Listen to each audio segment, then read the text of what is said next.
pergunta. No livro mesmo tem uma frase sua que eu acho que é muito boa, que tem a ver com o que o Marcos Paulo estava falando, que é: se você vai correr uma maratona, você precisa saber por que você está correndo. Porque se você não souber, vai ter uma hora que o corpo vai cobrar e você vai ter que responder. Se não responder, você está ferrado, né? Então eu te pergunto, qual que é seu porquê? Primeiramente, boa noite. Vou levantar, gente, que eu não gosto de falar sentada, não. Pra quem não me conhece, eu sou a Débora. Eu gosto que me chame de Debs, porque quando me chamam de Débora parece que meu pai tá brigando comigo. Então, adoro que me chame de Debs. Eu sou dentista de formação e hoje eu não exerço mais odontologia. Hoje a minha profissão é coach. E isso foi depois que eu passei pelo câncer, né? Quando eu tive câncer em 2013, eu me questionei muitas coisas na vida, né? E aí eu fiquei pensando, eu falei, pô, qual é o propósito de vida, né? Por que eu tô aqui? O que eu tô fazendo aqui? E eu sempre gostei muito de cuidar, né? De cuidar das pessoas, enfim, cuidar do meu marido, cuidar da minha filha, cuidar dos meus pacientes. Eu falei, pô, por que não eu, sei lá, ajudar as pessoas a encontrarem propósito de vida, né? Eu falei, vou fazer um curso de coaching e eu quero trabalhar com a parte positiva da vida, né? Então hoje eu sou Positive Coach, eu sou cofundadora de uma escola que chama Escola de Felicidade e hoje é com isso que eu trabalho. Eu sou corredora há 12 anos e eu tô no grupo que o Marcos Paulo falou, dos maratonistas loucos que dizem que os 42, 195 é a distância perfeita, né? Pra mim, é a distância perfeita. Eu sei que faz mal, eu tenho febre depois dos 32, eu quebro no 36, eu choro, eu quero morrer. Aí toda maratona eu falo que eu não vou mais fazer. Aí eu termino a maratona, acontece igualzinho em Boston. Eu terminei Boston, era o último dia pra me inscrever pra Chicago. Fui lá e falei, vou me inscrever, é só em outubro mesmo, vou fazer. Eu gosto muito de falar o que o Marcos Paulo falou a respeito hoje da moda de se correr os 42, né? Eu acho que talvez até em 2013, que foi quando começou a onda do Instagram, eu estava me preparando para minha primeira maratona, eu já corria há 10 anos, eu já tinha 19 meias, aí eu falei pro meu treinador, eu tô muito enjoada de fazer meia. Eu já tinha feito o meu melhor tempo em meia maratona, e aí eu falei pra ele, eu quero um desafio maior, né? Eu quero ver como é que é fazer essa tal dessa maratona. Aí ele falou, tudo bem, então vamos treinar, escolhe a prova e você vai fazer. Eu tentei algumas vezes fazer maratonas e todas as vezes eu tive uma lesão, eu tive fratura por estresse, eu tive 6 fraturas por estresse em 3 anos. Então assim, eu era uma louca, meu treinador me passava o treino 4 vezes por semana, eu corria 6. Aí ele falava, por que você correu? Porque eu gosto. Mas não é pra você fazer assim, tudo bem, mas eu quero. E aí o dia que falou pra mim, ele falou, é o seguinte, se você continuar fazendo isso, eu não vou mais te treinar. Então assim, se você quer fazer uma maratona, você vai fazer com saúde. Você vai fazer bem, não interessa o tempo que você vai fazer essa maratona bem. E aí eu escolhi Berlim pra fazer em 2013. Eu sou uma pessoa extremamente competitiva, então quando eu falo no meu Instagram a respeito de performance e tal, algumas pessoas já me questionaram, mas você não fala pra pessoa que é iniciante. Eu falo, entendeu? Mas o problema é que eu sou muito competitiva, e eu sou competitiva comigo mesma, eu quero sempre melhorar, e meu treinador sabe disso, eu falo pra ele, se eu posso melhorar 1 minuto, eu quero melhorar 1 minuto, mas hoje com muita saúde, né? Então assim, eu fui pra Berlim em 2013, eu tive uma contratura na panturrilha 1 mês antes, ele me colocou pra fazer deep running durante 1 mês, eu fiquei enlouquecida, porque eu tava assim, no meu melhor, e eu falei, esse negócio não vai dar certo. Inclusive, eu fui fazer exatamente com ela que eu fiz. E eu falava pra ela, cara, isso não vai dar certo. Eu falei, eu vou ficar 1 mês aqui fazendo... Eu fazia longo de 2 horas na piscina, né? E aí meu treinador falou, olha, minha filha, o negócio é o seguinte, se você não correr bem em Berlim, pelo menos com a cabeça pronta você tá. Porque quem faz 2 horas na piscina, faz qualquer maratona.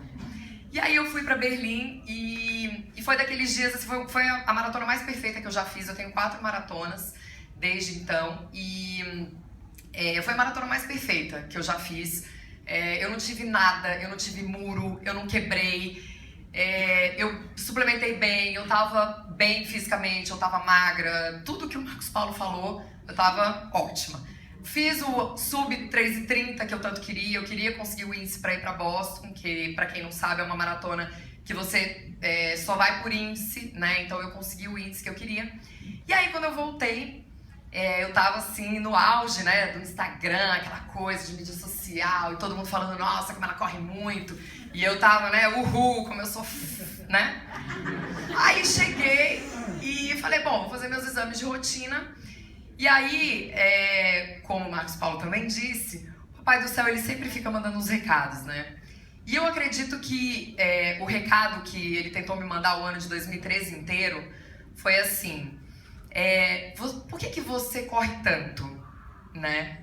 Por que você corre tanto? O que você quer provar, né? Pra quem que você quer provar? E aí eu fui fazer meus exames e descobri que eu tava com câncer de mama. E quando eu tive o diagnóstico, eu falei pro meu médico, mas gente, como assim? Acabei de fazer uma maratona, super bem, corri ótimo, tô saudável, não tô definhando, né? A gente tem aquela impressão da pessoa que tem câncer, que ela definha, que ela tá mal. Ele falou, pois é, mas você tem e você vai operar e aí a gente vai ver o que vai ser depois disso, né? E eu sempre procurei trabalhar muito a minha cabeça, acho que até por causa da performance, o meu treinador ele trabalha muito a minha cabeça, porque eu sou muito ansiosa, eu quero tudo pra ontem, então eu queria fazer a maratona em, sei lá, 3h10, a primeira maratona. Ele falou, não, minha filha, vamos, né? E ele sempre falou pra mim uma coisa que eu trago pra minha vida, que é assim, para as pessoas ansiosas, use o conceito do haja como se, né? Então, para todas as provas que eu fui na minha vida, eu já fui tendo feito a prova na minha cabeça. Eu acho que por isso eu fiz Berlim uma prova tão perfeita, porque assim, eu treinava na esteira, tinha dias que eu chorava no fim do treino. Sabe, assim, eu botava a música, eu falava, nossa, olha o pórtico, eu chegando, eu via o tempo. Não é verdade, gente, eu via o tempo, eu vivia aquilo, entendeu? Então assim, eu gosto muito de fazer, né, esse trabalho mental. E aí, quando eu tive o diagnóstico, eu falei, não, tudo bem, vai ser só uma cirurgia. Eu fiz a mastectomia bilateral e eu já tinha prótese, então assim, na minha cabeça era só trocar a prótese. Eu falei, não, vou só trocar a prótese, não vai ter nada. Eu tô saudável, apesar de ter câncer, eu tô saudável, né? Então, tá tudo certo. Aí eu fui, fiz a cirurgia e quando eu saí da cirurgia, eu saí sem mexer esse braço. E aí, quando eu saí sem mexer o braço, eu já sabia que vinha uma coisa muito pior, né? Eu tive que fazer o esvaziamento aqui, porque eu já tinha linfonodo comprometido. Então, eles fizeram o esvaziamento axilar para não ter perigo de ter metástase. Só que quando você tem que fazer esvaziamento, obrigatoriamente você tem que fazer quimioterapia. E aí eu falei, gente, como é que eu vou fazer químio? E eu só pensava, eu não pensava nem no cabelo, eu só pensava como é que eu vou correr fazendo químio. E aí eu fui na consulta com o meu oncologista e ele começou a me explicar, abriu o livro, falou, olha, vai acontecer isso, vai acontecer aquilo, seu cabelo vai cair, sua sobrancelha, seus cílios e tal. Falou, daí eu falei, tá, e correr, eu posso?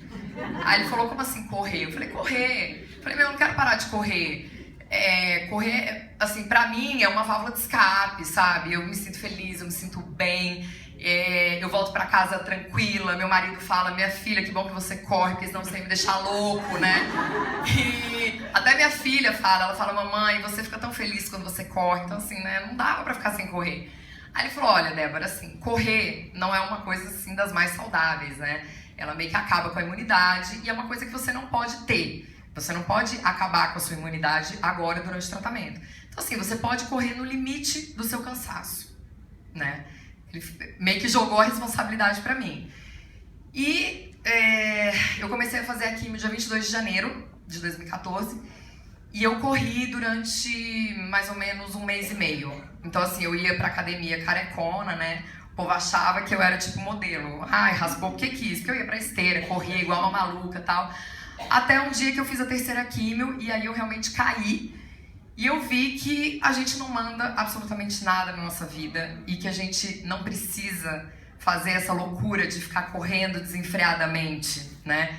Porque corrida tem pro resto da vida, maratona tem pro resto da vida, 10 km, 5 km, a gente pode correr quando a gente quiser. Aí eu vou responder a sua pergunta. Você me perguntou por que eu corro, né? Eu tenho 3 pilares assim na minha vida que depois do câncer eles me guiam. Então qualquer coisa que eu vá fazer, seja corrida, seja profissional, seja em relacionamento, eu não me pergunto mais por quê. Porque quando a gente se pergunta por quê, a gente está botando o nosso cérebro para criar uma justificativa. E eu acredito que justificativa é uma crença que vai te limitar.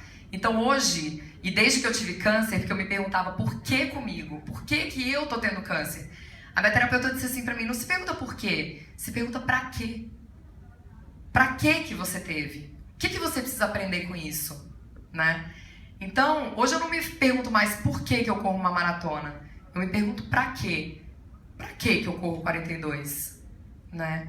E a minha resposta é assim, eu corro 42 porque quando eu termino, a sensação de que eu posso fazer tudo que eu quiser na minha vida é, assim, impressionante, sabe? E durante o meu tratamento, foi essa comparação que eu fiz. Eu fiz 16 sessões de quimioterapia e cada sessão eu considerava como se fosse 1 quilômetro numa maratona, né? Então, você não sabe o que vai acontecer com o seu corpo numa maratona. Cada maratona é uma. Se você faz 10 maratonas, uma prova é diferente da outra, porque depende de N condições. Então eu falava, bom, cada quilômetro é 1 quilômetro, né? Eu não sei o que vai acontecer, mas eu sei que tem um fim, né? E eu sei bem onde eu quero chegar. Então eu corro porque é uma sensação assim de poder fazer tudo, inclusive de você estar doente, olhar lá na frente e se ver curada. Então acho que a corrida me ajudou muito. Eu falo pro meu treinador que ele não me treinou pra minha maratona em Berlim. Ele me treinou para enfrentar o câncer, porque talvez se eu não tivesse feito a maratona, eu não teria a cabeça que eu tive para enfrentar a doença. Então, hoje, para tudo eu me pergunto, para quê? Como eu vou fazer, então, o caminho que eu vou seguir para poder fazer tudo isso, né? E eu acho que aí a gente tem que ser bem flexível no caminho. Então, por exemplo, o que aconteceu comigo em Berlim, eu tive que fazer 1 mês de deep running. Isso é uma curva que você tem que fazer para chegar num determinado fim. Então, quando você tem um objetivo, você tem que ter uma flexibilidade do seu caminho. Senão você fica estático e você não consegue chegar naquele fim. E por último, é quando, né? Se a gente não tem uma meta de quando, eu vou começar a correr e eu quero correr 10 km. Beleza, mas você quer correr 10 km quando? Né? Porque senão você fica correndo igual um besta, sei lá, 2 meses, 3 meses, 4 meses e você não sabe onde você quer chegar e nem quando você quer chegar. Então são essas 3 perguntinhas básicas que eu sempre me guio. E por último, tem uma frase de Shakespeare que ele diz mais ou menos o seguinte: se você não tem uma virtude, então aprenda a ter. Então o que ele quer dizer com isso? Se você quer ser feliz, seja feliz. Se você quer ter sucesso na vida, haja como uma pessoa que tem sucesso na vida. E se você quer, por exemplo, se você tem uma doença, né, como eu tive o câncer, se você quer estar curado, haja como se você estivesse curado. Então, essa é a mensagem que eu tenho para deixar para vocês. Obrigada, gente.